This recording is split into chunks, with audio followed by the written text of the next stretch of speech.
Samajwadi party ने निकाय चुनाव में 100% विधायक वाले जिले में अपना दबदबा बरकरार रखा है। यहां पार्टी बढ़त बनाने में कामयाब रही। आजमगढ़ नगर पालिका परिषद गठन के बाद पहली बार सपा ने अध्यक्ष पद पर विजय हासिल की है। आजमगढ़ की सभी 10 सीट पर सपा का कब्जा है। यहां पहले नगर पालिका व पंचायत मिलकर 13 सीटें थी, जो इस बार बढ़कर 16 हो गई हैं।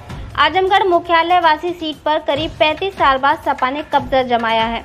इसी तरह यहां सपा 2 से बढ़कर 5 सीट जीतने में कामयाब रही है। भाजपा 2 से घटकर 1 पर आ गई है। यहां नगर पंचायत अध्यक्ष पद पर 10 निर्दल जीते हैं। इसमें 4 सपा के बताए जा रहे हैं, क्योंकि पार्टी ने इन नगर पंचायतों में उम्मीदवार नहीं उतारा था। इसी तरह अम्बेडकर नगर की सभी 5 विधानसभा क्षेत्र पर सपा विधायक है। यहाँ निकाय चुनाव में सपा 1 से बढ़कर 2 हो गई, जबकि बसपा 2 से घटकर 1 पर आ गई है। भाजपा 1 सीट पर बरकरार रही। इसी तरह 3 निर्दल में राजे सुल्तानपुर में सपा के बागी विनोद विजयी हुए हैं, जबकि टाडा से सबाना भी सपा से जुड़ी रही हैं। शामली में तीनों विधानसभा क्षेत्र पर सपा साबिज है। नगर निकाय चुनाव में यहां 1 सीट पर सपा और 2 पर रालोद विजेता रही, जबकि बसपा 2 से घटकर 1 पर आ गई और भाजपा 1 से बढ़कर 2 हो गई। 4 निर्दलीय जीते हैं। दरअसल नगर निकाय चुनाव भले ही सीमित क्षेत्र और शहरी मतदाताओं के जरिए होते हैं, लेकिन इनके संदेश दूरगामी होते हैं। साथ ही जब ये चुनाव लोकसभा चुनाव से पहले उसके रिहर्सल के तौर पर लड़े गए हों, इनका महत्व और भी बढ़ जाता है। पिछड़ा वर्ग आरक्षण की नई व्यवस्था से हुए नगर निकाय के चुनाव नतीजों ने 2024 के लोकसभा चुनाव के लिहाज से भी कई महत्वपूर्ण संदेश दिए हैं।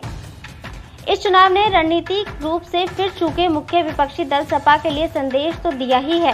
पहली बार 100% नगर निगमों व अन्य निकायों में पहले से बेहतर प्रदर्शन कर जीत हासिल करने वाली भाजपा को भी अलर्ट किया गया है।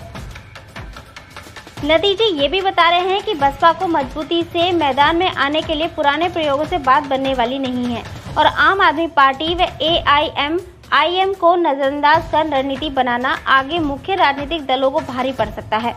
इस चुनाव में सिंबल पर चुनाव में हिस्सा लेने वाले दलों को न सिर्फ उनकी चूक का एहसास कराया है, बल्कि लोकसभा चुनाव के लिए उन्हें सजग भी किया है।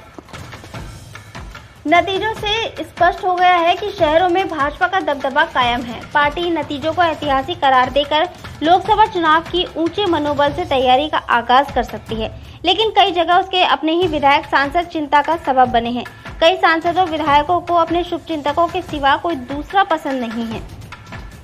सिर पर लोकसभा चुनाव होने के बावजूद कई जगह सांसदों विधायकों ने मनचाहे प्रत्याशी को टिकट न मिलने से न सिर्फ भीतरघात किया, बल्कि कई जगह तो बागी लड़ाकर उनकी मदद भी की।